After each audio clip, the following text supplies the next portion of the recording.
Well,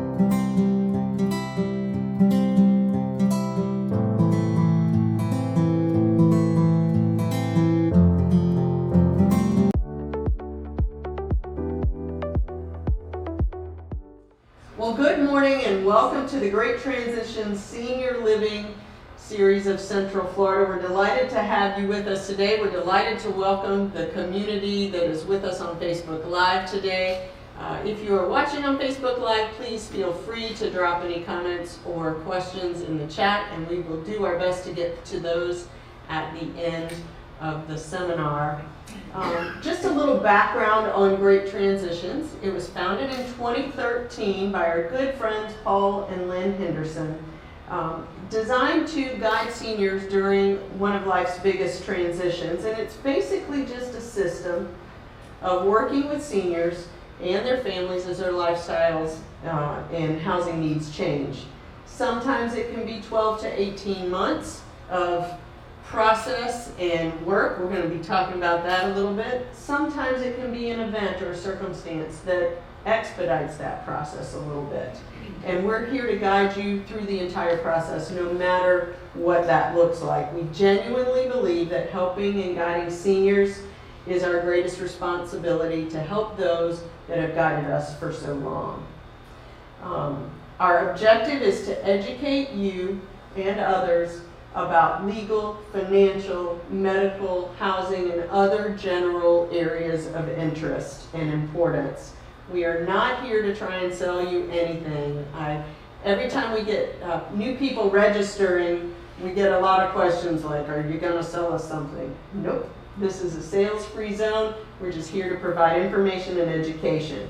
But we do have a challenge for you, and that is to ask yourself who is going to be tasked with making decisions for you when you are no longer able to do so, and will you agree with the decisions that they make?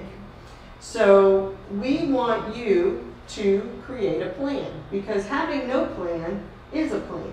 And whether you decide to put that plan on the shelf and use it down the road sometime, or something happens and you need to implement that plan, we want to make sure that you have it and that you are able to communicate that to your trusted advisors or family members and loved ones. So, with that said, we're going to dig into today's topic, which is success stories. And so we are super excited to have a great panel with us. Over the past several months, we've been learning a lot of things about downsizing and moving. We've had 2 panels on housing, talked to independent and assisted living communities. We've talked to the CCRCs, the continuing care retirement communities, to learn about that and learn about the experts on that side. So today, though, we're going to be focused on some peer learning.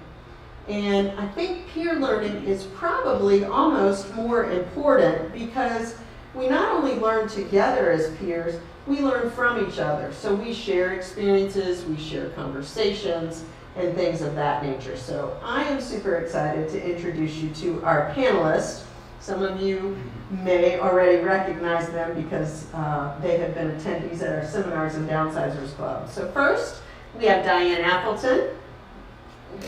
Diane is a recent Downsizers Club graduate. She downsized earlier this year from her single-family home in Winter Park to a cottage at the Lutheran Haven community in Oviedo. She's my new neighbor, just across the street from me. Diane enjoys traveling, caring for her plants, and cooking. She's a 2023 graduate of the Great Transitions Downsizers Club, and she's enjoying her time in her new community with her 2 cats. And then Susan Pettigrew assisted her parents with a downsizer move. She helped as they downsized from their single-family home in Longwood to 2 different levels of care at Village on the Green in 2021. She had watched many of the Great Transition seminars online, because that was in that post-COVID kind of era. And when she saw that it was no longer possible for her parents to remain in their home, she reached out for guidance and help, and it was our privilege to help her. Susan's mother very recently lost her battle with Alzheimer's disease, and she has graciously agreed to share their story. So thank you both for being here today. Diane, we're going to start with you. Okay. So we know that you did a lot of research and toured several communities before deciding that Lutheran Haven was the community for you. Can you tell us when you started your search and how all of that research helped you with any feelings of apprehension that you might have faced? Yes, I started my research long before I even retired.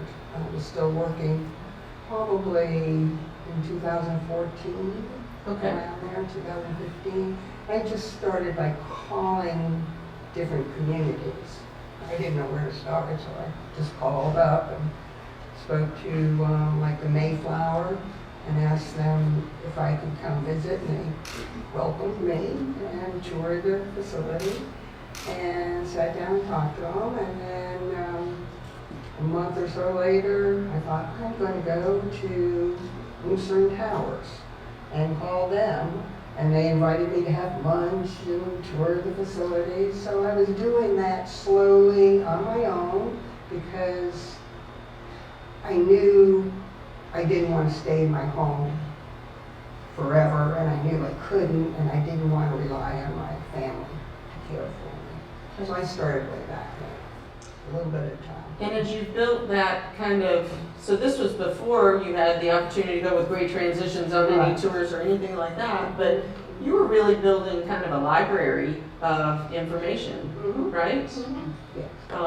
And when you finally made your decision, I'm guessing that it was, okay, pretty easy at that point? At that point, yes. Okay. Yeah, at that point, definitely. And that was many years down the road, a few years down the road. Okay, great. Susan, I want to shift to you to tell us about the part you played in the decision process with your parents as they knew they needed to move to a community. Maybe share with us some of the emotions they felt about making the move.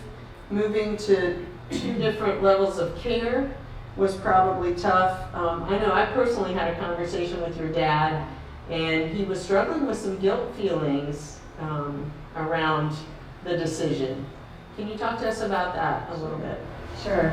Well, my parents too had done some of the legwork years prior to their needing to move, and they had looked at a lot of communities in the area and had knowledge of what those communities offered. But I think then they were also looking at the idea that they like to be able to see if they could age in place in their home and work with that. But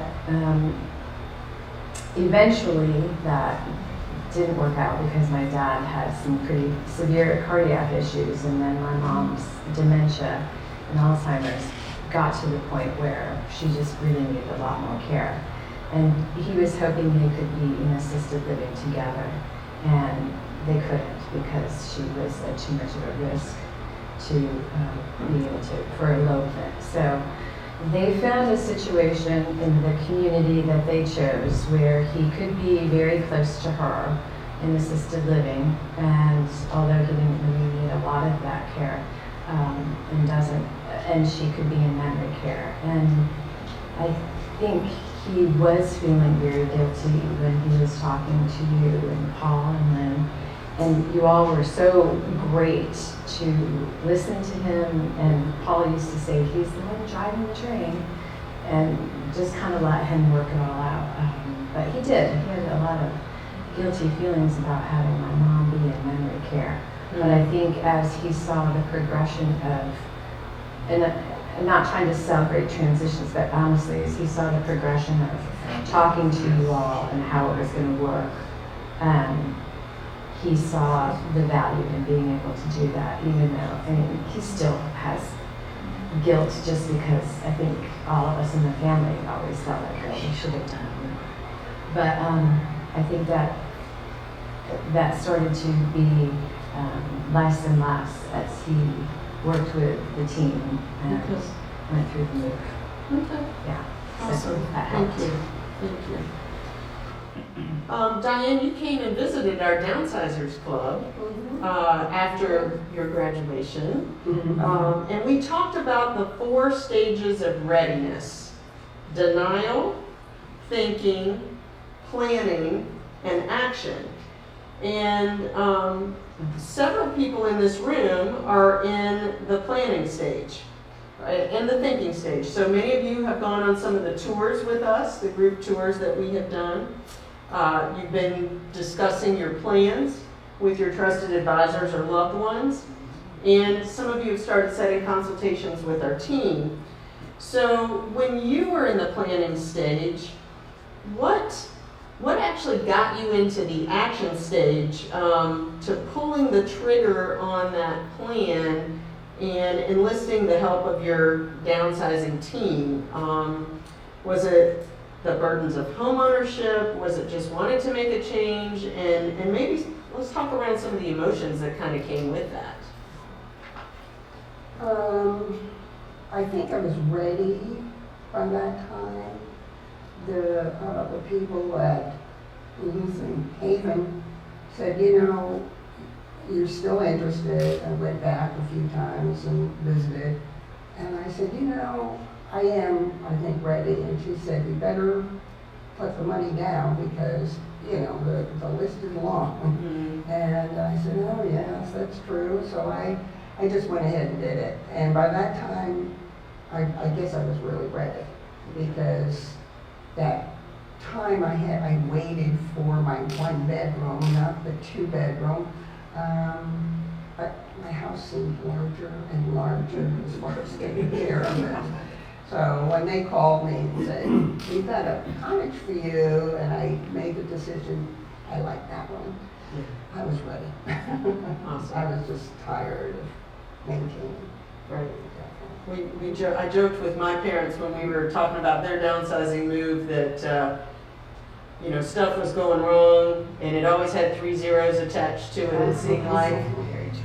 So it was definitely a challenge there. So thanks for sharing that. And I think the fact that the emotional level was not super high for you speaks back to that research and time spent thinking and planning. Okay. That helped. Very good. My coach talks to me, and I'm getting a little feedback, so I'm trying to regulate that. My coach talks to me a lot about the importance of thinking time and just kind of thinking through the different scenarios, and it sounds like you did a lot of that too. I did. Yeah. Susan, as your parents prepared for their move to Village on the Green, was there anything in particular that was a real struggle for them, and when it was go time, when it was time to make that move, can you talk about maybe some of the emotional or psychological toll that it took on them at that time? Well, in all honesty, we pretty much sheltered my mom from what was going on. So, because she was very advanced with her dementia, her Alzheimer's dementia. So we didn't really talk directly to her about making a big move. We were coached by a lot of great people, and a couple different organizations who were represented here helped us. But with my dad, it was hugely emotional because he loved his home and he's very active, and there were a lot of things in that home that were, pieces of furniture and artwork and all sorts of things that had come down from my great-great-grandparents, and places that they had traveled together. My parents traveled a lot for my dad's job. So just that and knowing that it was the enormity of how to choose, what was going to go and what was my dad going to do once he moved. And so he was a little reluctant and he had trepidation about it, but he knew that this was the right path to go. because they had done their research in the past, and we got a lot of great information from Great Transitions and how it would all work, and it all made sense to him. So his head knew one thing, and his heart knew another thing. So that was the reality. But I also have a very strong family and great siblings who were able to help him with that decision, and we laid out lots of pieces of information for him to digest before he made the decision, which helped him because he's very methodical, and we had to get all of that information. So yeah, his head knew this was the thing to do for he and my mom, but his heart was definitely not wanting to give up the house, and it was so overwhelming. He couldn't do that anymore, and also caregive for my mother, and it wasn't safe and all those things for either of them. So there was a lot, but he never once looked back, I can say that, thinking with remorse or regret at all. I think that's awesome that you spoke to, in your case, the family unit, and how you all work together to provide the information so that he could make the decision. Right. Because that's super important. We all like to be in control of our own decisions, right? And so whether it's a group of children or a group of trusted advisors, we want to not have them tell us what we need to do, but allow us to make the decision based on the information that we're giving. And I think the other component that you spoke to very well is legacy. Having things from your great-grandmother and how your dad was probably thinking, maybe not consciously, but how am I cementing my legacy for my children and grandchildren? So thank you for talking around those issues, because I think those two are very important. Diane, we're back to you. Would like to talk about the easiest part of your move and the hardest part of your move. So a little contrast and comparison. Wondering if you had a hard time managing some feelings of sadness as your move date approached, or was it managing feelings of excitement? What was that like?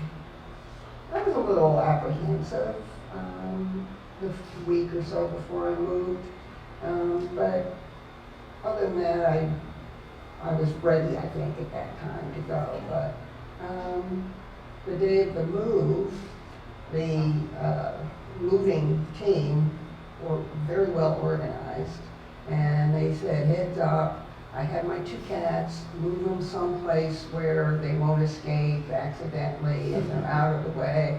So I put them on my screen porch, which they love anyways, and they stayed out there while the movers were in and out, and the door was wide open, and so it worked out good that way.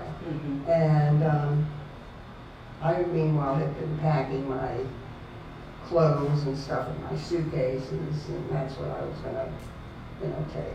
And I put valuables in my car, and I asked, when should I go to the house? And they said, at the end of the day. Just go at the end of the day. So you met the movers in the morning, kind of got some personal items. Put them in my car, let the cats out, and let them do their thing with the moving. And it was so well organized. It's amazing. Okay. The movers were amazing. And at the end of the day, I brought a load of my suitcases and stuff that I had in the car, and I put those in my new place. And the movers are there unpacking and putting my bed back together, putting it in the bedroom. And then I waited till really the end of the day and brought the cats in, and they were just about finished at that point. And when you say finished, completely, which surprised me. I knew they told me, well, we'll have the bed made so that when you go to bed that night, you won't have to worry about it. The towels will be out. Their coffee pot will be ready to go in the morning. You won't have to worry about it. The groceries will be in the other refrigerator. Everything was unpacked. My linen closet was all organized. Like the whole time my jaw was probably down to my knees, you know. This is amazing. This is amazing. The closet's already full of stuff, you know. I was really pleased and amazed. They were well organized. It was easy. That's Easy, awesome. easy. Nicole and I got to visit with Diane that afternoon, and she's like, "Come look at my pantry. They put everything in there for me." So it They was did everything but hang the pictures on the wall. right. It was Yeah, everything. that's awesome. That's awesome. Yeah. So, talking around that subject, I'd like to ask both of you, and Susan, maybe we'll start with you. How much work did you or your parents have to do to get their home ready to go on the market, to get all this stuff orchestrated? Gosh, the biggest thing, and I would say that we didn't prepare as well as you all will because you've been through all the good seminars and the things that they've taught you to make sure that you look through all of your items in your home and what you really want to take with you if you move and what, all those things. That was the hardest part, I think, for my family and my dad, was to be absolutely sure that he knew exactly what he wanted to take and what would be going into the estate sale and then on to auction. But they also had vendors with Great Transitions that sat down with my dad and did a floor plan. We had a floor plan of the place he was moving to, and he's an engineer, so he is drafting board out and pieces of furniture, but if they fit it all, like the size-wise, what he could take, it was all very helpful and very thought out. So I think once the decision was made to pull the trigger and move to, not pull the trigger, but to make the decision to move and use Great Transitions, it was like such a relief. Is that me? Am I talking to that? No, Okay. we're trying to get you up a little bit. Oh, talk a little louder? Yeah, that would be great. Okay. Sorry. So once the decision was made, we did very little other than say, family keeps this is for Great Transitions and whatever. They did everything. So that was such a relief that my dad could focus on getting himself moved, getting my mom moved, getting their place that they were in. And I think we're going to talk about this, so I don't mean to jump ahead, but they didn't sell their house before they moved, and and so that it was easy. It was easy. The timeline was easy. The packing, the moving, they got unpacked, and then they didn't have to go back and clean their house or get the carpets cleaned or paint the walls or any of those things. It was all very systematically done. This is when the estate sale is going to happen. This is when the house is going to be cleaned. This is how it's going to be put on the market. It went on the market and they had offers within 3 days. Okay. It was quick. Good. It was a big relief. Diane, was your experience similar? Can you? Very similar, yeah. They did give me an outline of my house or my new place and the size. We measured it and where the TV would be located, where the sofa would be located, and can I bring my sofa or should I bring the other sofa, and how things fit. And I did have to decide what to bring, what not to bring, but that wasn't really hard for me to decide. So that helped. I said, yeah, this will fit in here, and this rug will fit in here, and this won't fit. So I'm saying bye-bye to that and let it go. Yeah, they made it very easy that way. Okay, good. Talking around that subject, when we talk about possessions and the stuff, people frequently tell us that they are overwhelmed with, a house that they've lived in for a number of years, and there's stuff in the attic and stuff in the bottom of the guest room closet and, all of that stuff. Did you, Diane, feel that you were discarding any memories? Did you have any guilt around No. not taking that stuff with you? I did take my photographs or my memories. So I did take a lot of photographs. Albums, I would put my trips in albums, and so they're still in Tupperware under the bed or in closets and stuff. But I knew I was going to take those no matter what. And the only things that I really wanted that were memories, I had my cookie jar, my grandmother's cookie jar, and a couple little things like that. It was no furniture. Okay. And I knew, my parents were from Massachusetts, lived there all their life, and I was not going to move furniture down to Florida over the years. And even then, I thought, no, I'll take the little things. Gotcha. Yeah. Gotcha. Susan, what about your folks? Again, that great-grandmother stuff and the things. How did they handle that?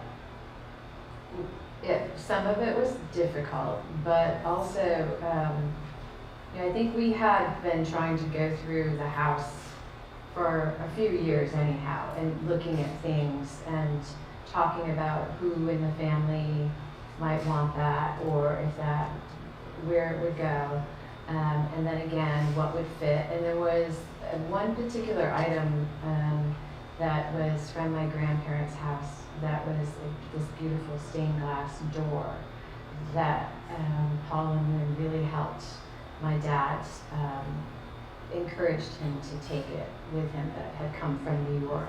And so they were great in figuring out what would work, and I don't know, there were some things that we had to say goodbye to, that we just had to, and that was what it was.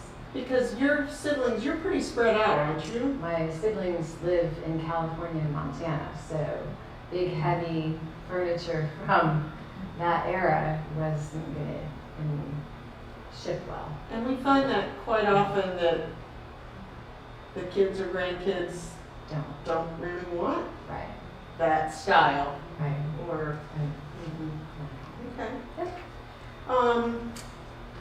So we touched on this just a minute ago, and I think, Diane, you really did a good job in talking to us about moving day and what that looked like. But the thing I want to focus on is the house did not go on the market until after you were moved and settled.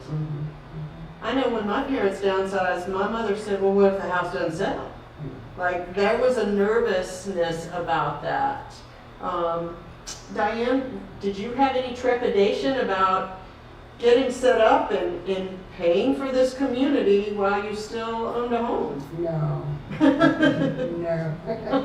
I guess I was prepared for it, but I knew I could take out a promissory note that was good for 6 months to pay for the community if I needed to. But then what Paul and Lynn were telling me, Great Transitions were telling me, they were, this house is going to sell very quickly. And what we're going to do is we're going to have the estate sale on this date, stay away, and which I did. And then we're going to clean the house, and then we're going to put the sign in the yard. And everything happened exactly that way, and I had stayed away. I did go back after the house sold just to see it, and it was wonderfully clean. Oh my goodness, this is great. But by that time it had been sold, and the owners hadn't moved in, we hadn't closed yet or anything. So, Was that hard for you to go back that last I time? thought it may be, but it really wasn't. It was just a shell of a house anymore. And I thought, You had the memories. yeah, I had my memories. Yeah. So, Susan, what about for your folks? Was it a a hurdle for them to get over to get moved and get settled first? No. I think that they absolutely had to do it that way. And just having all the knowledge that we did about the process of what an organization like Great Transitions does is that it just made it very comfortable to know that the way to do it is to move first, and then the house was going to be so much more saleable. So they had lived there for so long and had kept it immaculately clean and kept it, they were really good with the updates and everything that they did, but still, it was amazing what it looked like when all the furniture came out of that house. The carpets looked terrible, and the walls need to be painted, and it just was the best way to go. My dad had no problem with moving first, selling the house after that. But I think it was explained very well. He was able to do research on the organization and get some comfort level in how the houses generally sell. I think there was realistic expectations about how long it would take and what the price in the housing market was. They were very, very realistic about it, and it all worked. So moving first was absolutely the way they had to do it, actually. Yeah. Awesome. All right, so let's kind of look forward a little bit, Diane. Now you are settled at Lutheran Haven. Can you share with us, kind of what your days look like now, the emotions that you're feeling now that this big transition is kind of behind you, and maybe talk about the community and the opportunities that they're providing for you to get engaged? There are a lot of opportunities at Lutheran Haven. They have ceramics class, they have earring making classes, for earrings for cancer, which they give away, which is fun. I found it relaxing. I joined it. Okay. That group. There's many groups I want to join, but I just trying to find the time. They have music. They had music playing Tuesday afternoon at 2:30, 12:30, and nibbles that you could snack on, and it was old-time folk music type band, and they played for about an hour, and that was neat. That was fun. They have all sorts of activities. They have DVD courses where it's not a course, it's just if you are interested in, just my neighbor goes to every one of them, and she's told me about it, and I said, well, that sounds good. I should maybe look into that, where she goes for an hour or watches a DVD on the ancient world, and things like that, or National Geographic stuff, and I thought, well, yeah, that's interesting. I don't have time to do that, I find. I'm on a landscaping committee already for the community, so people will, ask if they can plant certain plants, and then we bring it forward to the community, and that's brand new, so I'm kind of excited about that.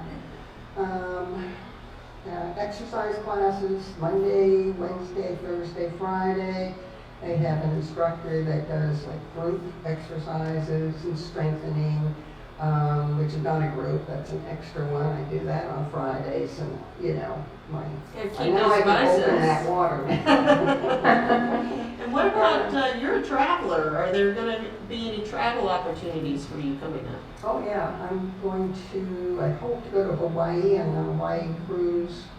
With your next community? May. No. Okay, no. But they do have a travel community. They're going to Greece next year, which is, I may look into that and stuff. And are all the trips far-reaching like that, or do they do stuff around in the area? They do stuff around the area too. Good. Yeah. So there's a lot to do. I'm finding myself very busy. It's exhausting. Which is nice. It's nice. Lots of nice people. That's awesome. Another question for both of you. In looking in the rearview mirror, knowing what you know now, is there anything that you would change about the process, the move itself, the process leading up to the move. Susan, we'll start with you on this and then go to you down here. I can't think of anything that I would change. I probably should have some great kernels of wisdom about it. I did so much research, and my siblings did a lot of research, and we got all the information and presented it to the CEO of our family. And then we let the experts, the professionals, do what they do. I don't know what we could have or would have changed at all. It may have been, like, I've focused a little bit on some of the things that were in the home. I may have paid a little bit more attention to it earlier on, throughout the years about that, but I can't think of anything I would have changed, honestly. Okay, all right, great. Yeah. Diane, anything with you? No, it was easy peasy. Okay. It was just, I woke up the next day and I'm in my new place. Also. With all your stuff? Mhm. Yeah, that's awesome, Yeah. that's awesome. Yeah. Place. Susan, we've talked a lot about the emotions that your parents experienced. Could you speak to any emotions that the family went through trying to help your parents manage the process, and kind of what helped you to deal with any of those emotions, you and your siblings? Well, the emotions in the beginning, before I called great transitions, were very difficult emotions for me, because I had actually moved in with my parents for an interim period of time, because we were trying to figure out exactly what was going on, what level of care my mom needed, and I needed to see that. And my dad was reluctant to move, and I just knew something needed to change. So I was feeling despair, actually, before I called Great Transitions, and I think I shared with you, I called Great Transitions on a Friday afternoon at 4, just to leave a message and see what they had to say, because there was no forward movement in my parents' situation. And I thought, oh, they'll just call me back, and Paul answered the phone and then talked to me for quite a long time, and then they both followed up with me the next day. So I had a lot of angst about what are we going to do, and how are we going to make this happen, and how can we go forward, and who do we talk to about going forward. And I'm grateful that I saw the seminars, and that I had other of your affiliates, what you call your partners, I was using their, everything they had to offer. And then once my dad had made the decision, my siblings, it was hard for all of them, because they were far away, and they were trying to help and come in and help with the move and make decisions and things like that.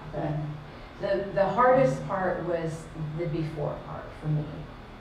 Afterwards, obviously, it's difficult to watch loved ones and parents go through a big transition, and watch my mom going through her journey with Alzheimer's. But knowing that the decisions that were made, that were laid in place, were the absolute best decisions, looking back now, that could have ever happened. Nobody thinks, I certainly don't, that they ever want to, have to be in a position where you have to move someone into memory care. And that, it's a hard decision to make.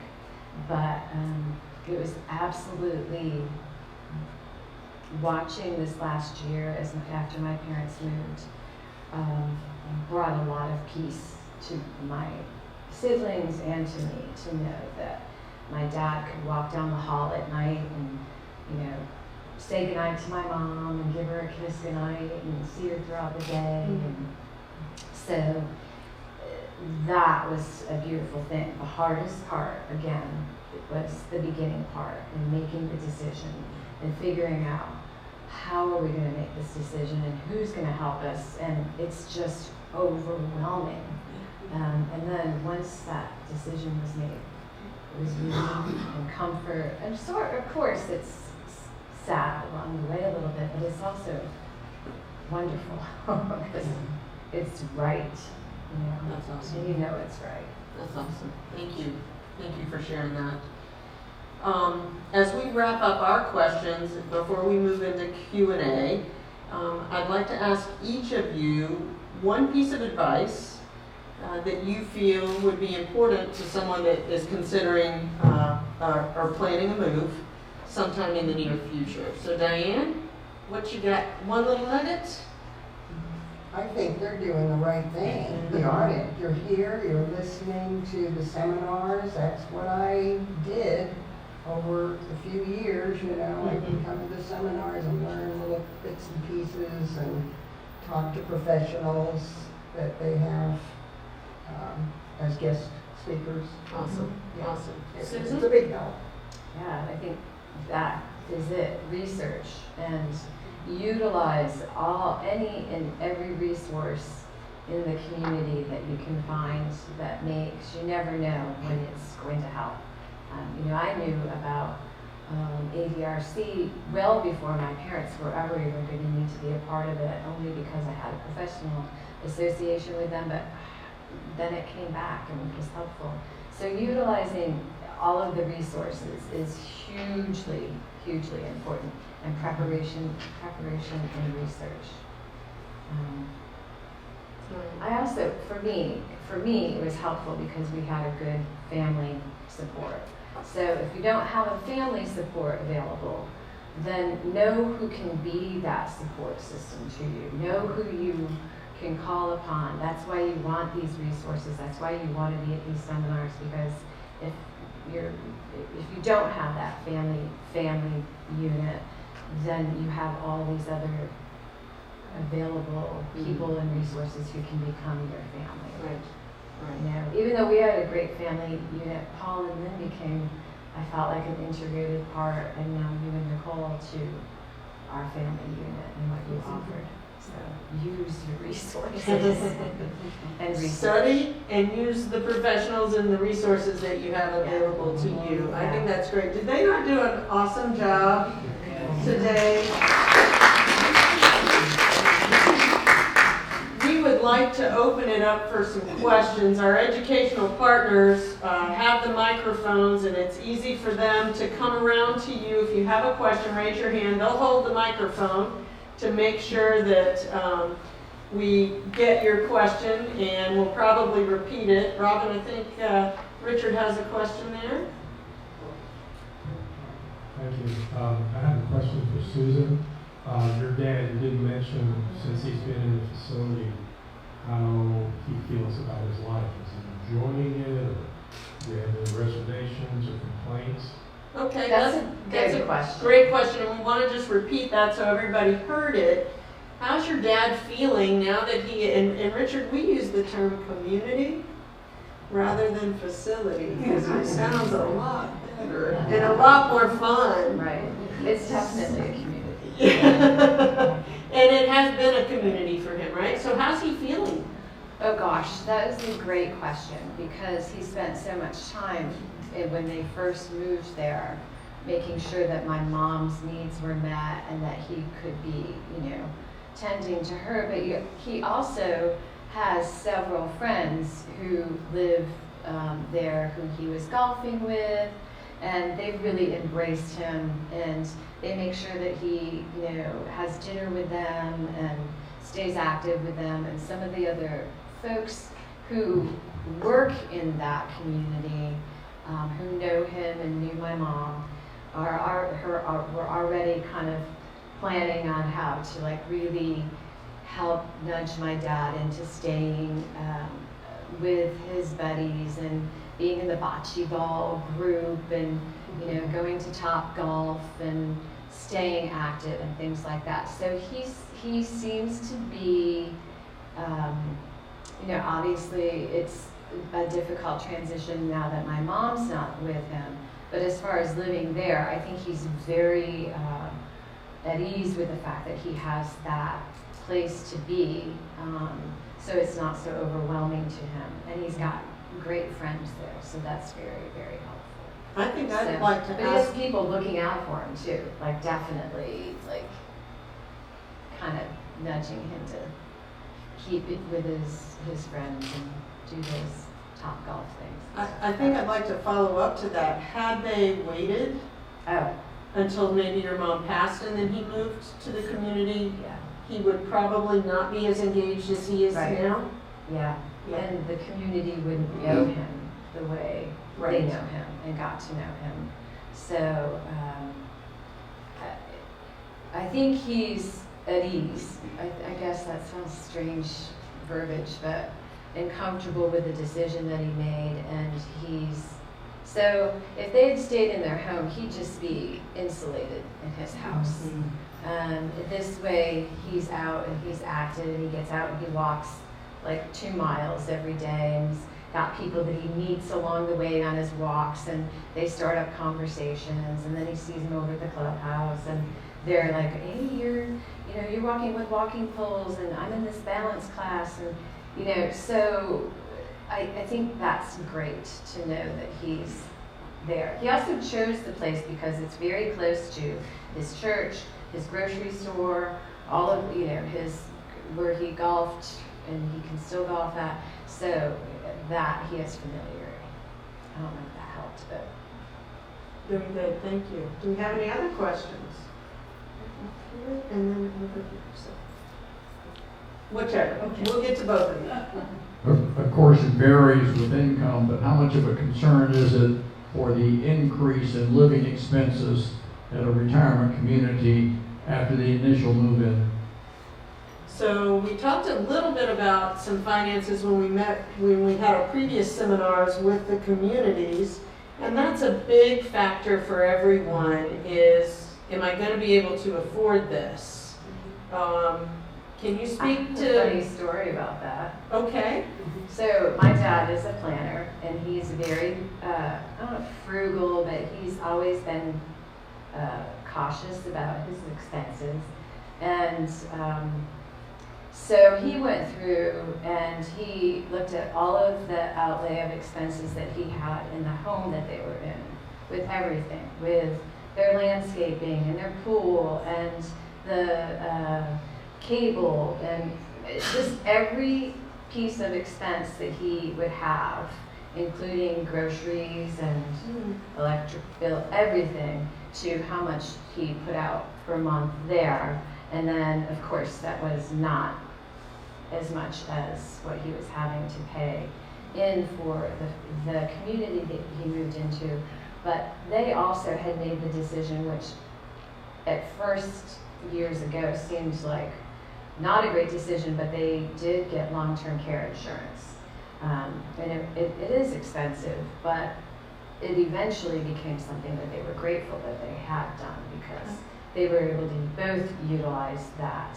But my dad did this little spreadsheet thing where he looked at all of his expenses that he was no longer going to have to have the output for, and that kind of helped him a little bit feel better about that. do you know if he factored in, because I think it has to come into play at some point, the stress of homeownership and the time spent navigating the things associated with homeownership in addition to the financial burden, right? That's a good point. I don't also know, pointed out to Diane? him the hospital bills that he might have from like being on a ladder with loppers trimming his his hedges at the age of 87 years old. Like, can't stop him. Diane, what about you, as a single, making that? Was that a big thing to get over in your brain? Yes, it was. But I started early. When I went on the list for this community, I just put my expenses for my home every month, expenses what I would be paying at the Lutheran Haven. And I'm thinking, really, almost the same. Because I do still go grocery shopping on my own and, go eat dinner with friends, out in the community. But it was really not the same. So, and I don't have long-term care insurance, but I have good annuities. My financial people have been very good about saying, okay, we're or this annuity will take care of you 10 years from now Gotcha. if you need it. Gotcha. Yeah, so That's great. I'm all set now. Okay. I think Lauren had a question. We are just about to start visiting some different communities, you know, trying them out for size, see which ones look like they might be a good fit. My question is, it's such, you know, an important decision. What if, you know, you get there and you decide, oh no, I've made a terrible mistake, this is not the place that, you know, I feel comfortable in, I wish I'd gone back to that other place. Is there any kind of wiggle room before you completely commit? Yeah, so the question is, okay, I've decided to go to XYZ community and I get there and I hate it. What do I do, right? Gladys, do you have a microphone where maybe you can answer this question? Gladys is here to represent the Mayflower, as she told you earlier. And so, what's the process at the Mayflower? So the process is different at every single community. With a life care community, it's a little bit different just because you're paying that initial entry fee. So that will definitely be different from like a rental community, for example, like a Allegro, where you go month to month. If you're looking at those communities in that particular situation, there's a little bit more flexibility there because you go month to month, but they offer different types of services. But if you're looking at a life care community and you're thinking, you know, this is the one I want, and when you get there, it's not what you expect, there is an option to terminate your contract and still get a large portion of that entry fee returned to you. And and that, as I understand it, that entry fee might be prorated. Let's say if you're there for 2 months, it might be different than if you're there for 5 months. Right. So based on what the contract says, it basically pans out to once you pay that entry fee, that for that certain type of refund, which is the basic refund, let's just say you decided to go with nothing back. You could still pay that entry fee, and then that entry fee amortizes over the course of a grace period of 4 years, just to give you a round number. So let's just say you're there for 5 months, you would get less than 5% back. So it would just be minus 5% of what you paid. So you would still get a large portion of your. So you get 95% back. Correct. Yes. Yeah, and so I think the finer tuned answer is always it depends, because the communities have different levels of contracts, and so you can choose that option when you go there. And the rental communities are very simple because that is usually a month-to-month type of situation. And I just want to add one last thing. As a non-for-profit and just a small boutique community, the Mayflower, we're always looking to do the right thing. So if you are unhappy for some sort of reason, we want to make sure that you are leaving on a good foot. We want to make sure that we're doing the right thing financially. It doesn't mean anything to us to keep the majority of the money if you want to go elsewhere. Does that make sense? That's awesome. Thank you. Thank you, Gladys. Do we have any other questions? My goodness. Okay. Well, I hope that you have found this helpful today. I have enjoyed talking around the emotional side of a move, because it's a part that we are sometimes not really comfortable talking about. So thank you both for your transparency and willingness to share your stories with us. Before we wrap up, just a quick question. Did we try and sell you anything? No. Okay, good. And then my next question is, what are you going to do with what you learned today? Maybe it's, like Diane suggested, a little bit more research. Maybe it's going back, watching some other seminars. Feel free to talk to these ladies. They'll be sticking around for a few minutes. Our educational partners are here. Maybe you've got some burning questions to ask relative to health or relative to finances. We're here to help provide you some answers to that. And as you go forward, Remember that you're our connection to the world. Some of you have brought friends with you today. We really appreciate that, and we encourage you to bring a friend next month to our next seminar in October. You can note that you want to come to the seminar on the bottom of the survey sheets, and you can either drop them off with me or with Andre when you're done. We'll just collect them. You can pile them up right here. That would be great. And if you have any other questions, we'll be here to answer them. Oh, one more. What's the date for October and where will it take place sometime?